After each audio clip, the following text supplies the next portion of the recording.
আজ আমরা শুরু করছি মহাভারত কিছু তথ্যের এর পরের পর্ব। এখানে আমরা দেখছি সোজা এসেছি আমরা আদি পর্বের 195তম অধ্যায়। আর যে অধ্যায়ের নাম হচ্ছে বৈবাহিক পর্ব। তো অর্জুন তো যদি পাঞ্চাল রাজার কন্যা দ্রৌপদীকে স্বয়ংবর সভায় লক্ষ্যভেদ করে জয় করে যখন ফিরে এলেন, মাতা কুন্তির একটা কথায় এটা দাঁড়ালো যে পাঁচ ভাইকে দ্রৌপদীকে বিয়ে করতে হবে। আদৌ ধর্মসম্মত বিবাহ হবে কি না এই নিয়ে কিন্তু রাজা ধ্রুপদ এবং দ্রৌপদীর ভাই ধৃষ্টদ্যুম্নের মনে অনেক সন্দেহ ছিল। তা মূল মহাভারতটা যদি আপনারা পড়েন দেখবেন এখানে অনেক আলোচনা, বিচার বিবেচনা, অন্যান্য ঋষিমুনিদের সঙ্গে কথা, এসব অনেক চলেছিল। অর্জুন দ্রৌপদীকে জয় করে নিয়ে আসার পরেই পাঁচ ভাই নিয়ে বিয়ে করলো তা নয়। অনেক আলাপ আলোচনার বিচার বিবেচনার পরে একটা সিদ্ধান্তে পৌঁছানো গেল। এবং এই সিদ্ধান্তটার মধ্যে দিয়ে তখনকার দিনের একটা সামাজিক বৈবাহিক রীতিনীতির একটা দৃশ্য দেখতে পাওয়া যায়। অবশ্য একথা মনে রাখতে হবে যে আমরা আগেই দেখেছি যে বহু বহু যুগ আগে স্বয়ং ব্রহ্মার আজ্ঞাতে এটা স্থির করাই ছিল যে লক্ষ্মী দেবীর অংশে জন্ম দ্রৌপদীর সঙ্গে পাঁচ পাণ্ডব সন্তান, যারা আসলে পাঁচজন দেবতার অংশে জন্ম।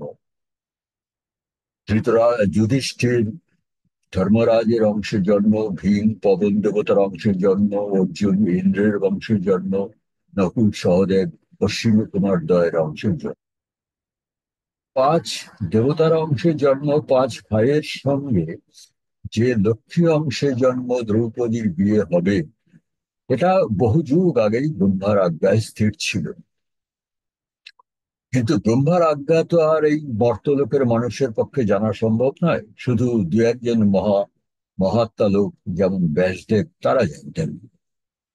তা যাই হোক, ধ্রুপদ রাজার রাজসভায় তো দ্রৌপদীর বিয়ে নিয়ে অনেক আলাপ আলোচনা হচ্ছে। সেই সময় ব্যাসদেব শেষ পর্যন্ত সেখানে গিয়ে উপস্থিত হলেন। এবং ব্যাসদেবের উপস্থিতিতে একটা সবার সংশয় দূর হলো। এবং সেখানে ব্যাসদেবের সঙ্গে কি কথা হচ্ছিল সেটাই আমি আপনাদের এখানে একটু কয়েকটা শ্লোক পড়ে শোনাচ্ছি। ব্যাসদেবকে দেখে রাজা ধ্রুপদ অবশ্যই সম্মানে ওনার মাথা নিচু হলো এবং রাজা ধ্রুপদ ব্যাসদেবকে বললেন, তত মুহূর্তান মধুরান বাণী উচ্চার্য পার্শ্বত। ব্যাসদেবকে দেখে কয়েক মুহূর্ত একটু চিন্তা করে রাজা ধ্রুপদ অনেক মধুর স্বরে, অনেক বিনয়ের সঙ্গে উনি ব্যাসদেবকে বললেন, পপ্রচ্ছ তং মহাত্মানং দ্রৌপদ্যর্থং বিষাম পতে। বলছি দ্রৌপদীর এই পরিস্থিতি নিয়ে আমরা খুবই দ্বিধায় সন্দেহে আছি। কথম একা বহুনাং সদ ধর্ম পত্নী না সংকরম। দ্বিধাটা কি, যে শঙ্কর দোষ এড়িয়ে কিভাবে বহু পুরুষের পত্নী একই স্ত্রীলোক হতে পারে। শঙ্কর দোষ বলতে অবশ্য আপনারা জানেন, যার জন্য কোনো বাবার দিকে তিন পুরুষ, মানে জ্ঞাতিদের মধ্যে কারো, এবং মায়ের দিকের এক পুরুষের মধ্যে বিবাহ ধর্ম মতে নিষিদ্ধ।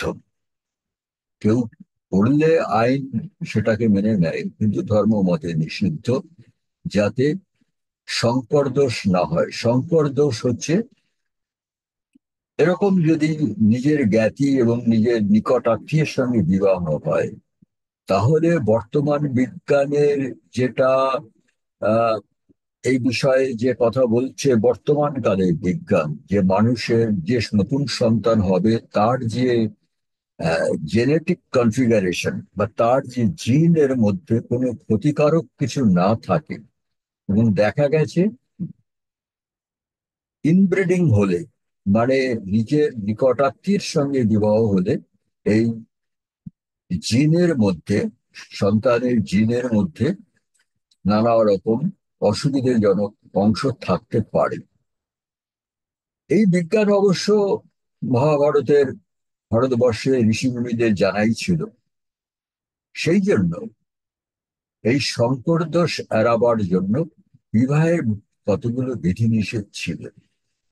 ধ্রুপদ রাজা বলছেন যে সংকর দোষ এড়িয়ে কিভাবে একই স্ত্রীলোকের সঙ্গে বহু পত্নীর বিবাহ হতে পারে।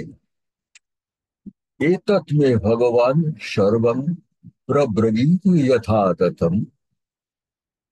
ধ্রুপদ রাজা ব্যাসদেবকে বলছেন, আপনি যদি এ বিষয়ে যথাযথ বুঝিয়ে আমাদের একটু আলোকপাত করেন।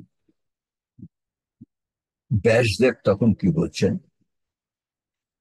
অস্মিন ধর্মে বিপ্রলব্ধে লোক বেদ বিরোধকে। আপাত দৃষ্টিতে, ব্যাসদেব বলছেন, আপাত দৃষ্টিতে এই বিবাহ কিন্তু লোকশাস্ত্র এবং বেদ বিরুদ্ধ। তবু যস্য যস্য মতং যৎ যচ্ছ তুমিচ্ছামি তস্য সৎ। বলছেন, আগে আপনারাই বলুন বা তোমরাই বলো, তোমাদের আর কি বক্তব্য, কার কি মনে হয় এই বিষয়ে। মানে ব্যাসদেব প্রথমে ধ্রুপদ, ধৃষ্টদ্যুম্ন এবং সেই আলোচনায় যুধিষ্ঠির নিজে উপস্থিত ছিলেন, তাদের কার কি মত। তখন ধ্রুপদ রাজা বললেন, ধর্ময়ং মম মত বিরুদ্ধ লোক বেদয়। ধ্রুপদ রাজা বলছেন যে আমার মতে বিবাহ শুধু ধর্ম বিরুদ্ধই নয়, এটা লোকাচার বিরুদ্ধ এবং বেদ বিরুদ্ধ। না একা বিদ্যতে পত্নী বহুনাং দ্বিজ সত্যম। একই স্ত্রী লোকের বা একই নারীর বহু পত্নী, এর উদাহরণ তো আগে কোথাও আমরা দেখিনি। ন চক্রতরিত পূর্বৈরয়ং ধর্ম মহাত্মভি। উনি বলছেন, পূর্বের কোন ধার্মিক মহাত্মারা এরকম আচরণ তো করেননি। না চাপ ধর্ম বিদ্যৎ চরিত কথঞ্চন। এবং ধর্মবিরুদ্ধে এরকম কাজ কোনো বিদ্বান জ্ঞানী ব্যক্তির করা উচিত নয়। তত অয়ং ন করোমণ্ডং ব্যবসায়ং ক্রিয়াং প্রতি ধর্ম সদৈব সন্দিগ্ধ প্রতিভাতি নিত্যয়ম। তাই উনি বলছেন, যেহেতু এক নম্বর, পূর্বে এরকম কোনো উদাহরণ দেখা যায়নি। দুই, এটা লোকশাস্ত্র বিরুদ্ধ, বেদ বিরুদ্ধ এবং ধর্ম বিরুদ্ধ। তিন, তারা এরকম আচরণ করেই, এবং এর উপরে কোনো বিদ্বান জ্ঞানী ব্যক্তিদের এরকম আচরণ করা উচিত নয়। এই সব মিলিয়ে ধ্রুপদ বলছেন, তাই এই প্রস্তাবের বাস্তবায়নে বা এই প্রস্তাব রূপায়নে আমার মত নেই, এবং এই প্রস্তাব আদৌ ধর্মসম্মত কিনা আমার তাতেই সন্দেহ সন্দেহ আছে।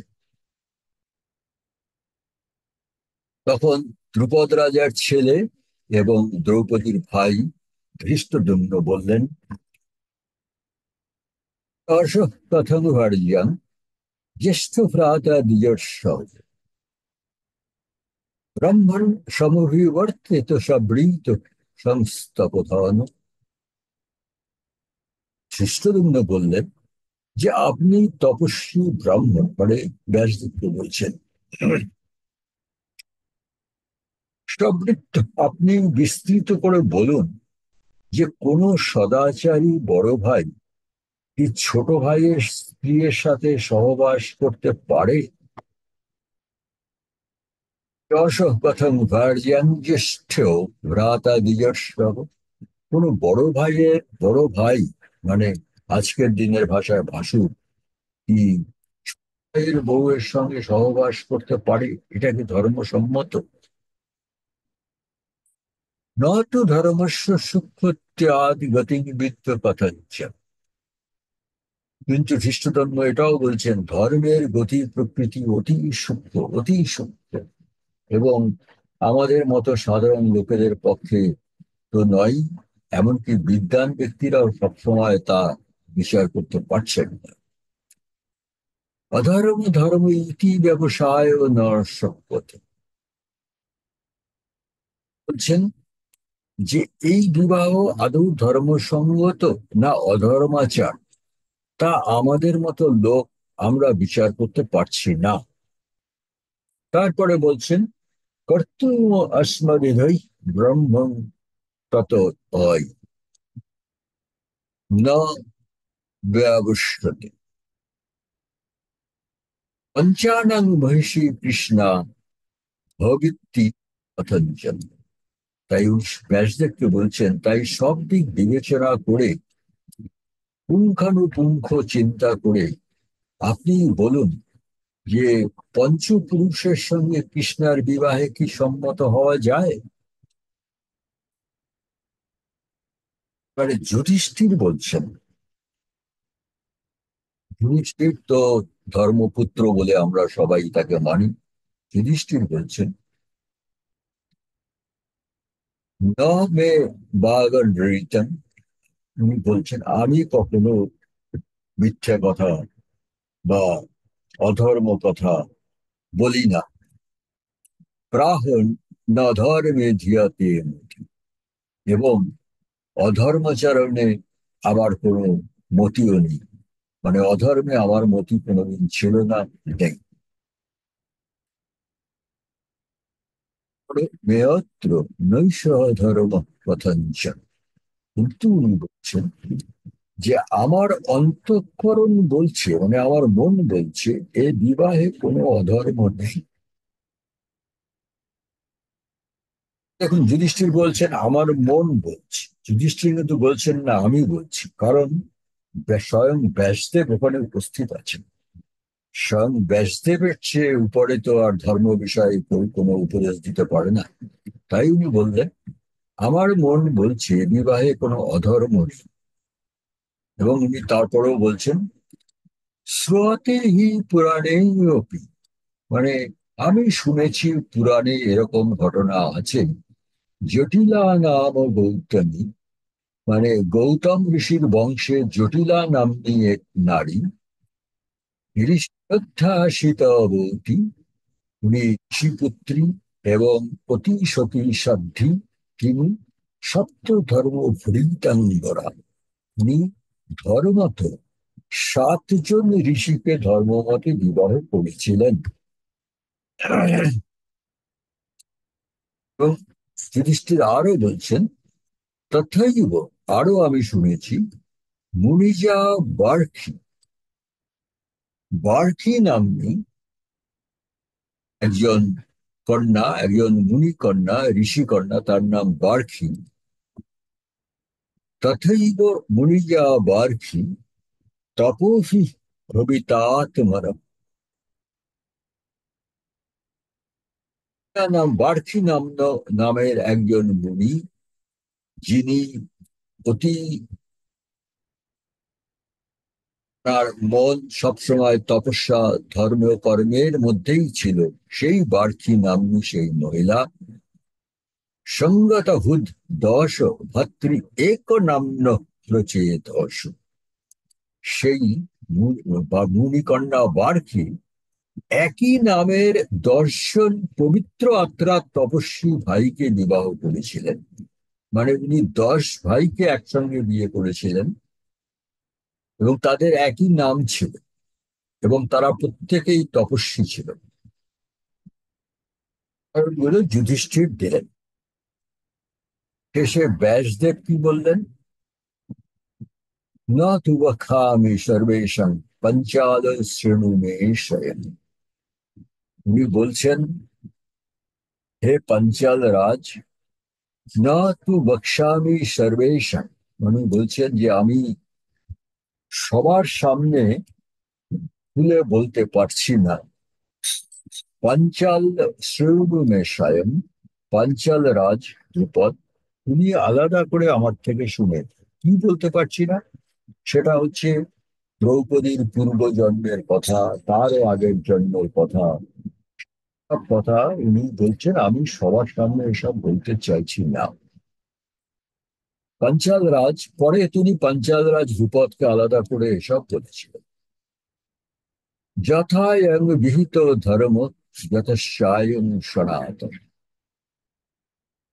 বললেন এই বিবাহ প্রস্তাব যথাযথ ধর্ম বিহিত, এটা ব্যাসদেব মত দিলেন।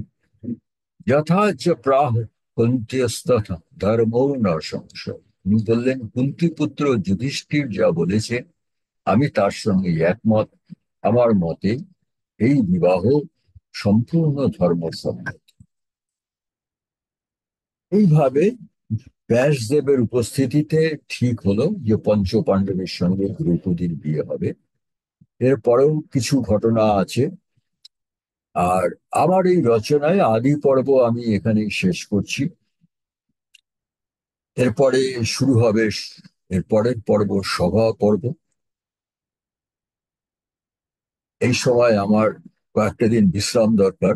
আমি আবার সভা পর্ব শুরু করব, এবং আমার যেসব আহ মাননীয় শ্রোতা দর্শকেরা এই আমার সামান্য চেষ্টার এই চ্যানেলে ইতিমধ্যে সাবস্ক্রাইব করেছেন, তারা তো অটোমেটিক একটা মেসেজ পেয়ে যাবেন তাদের মোবাইলে যে নতুন পর্ব।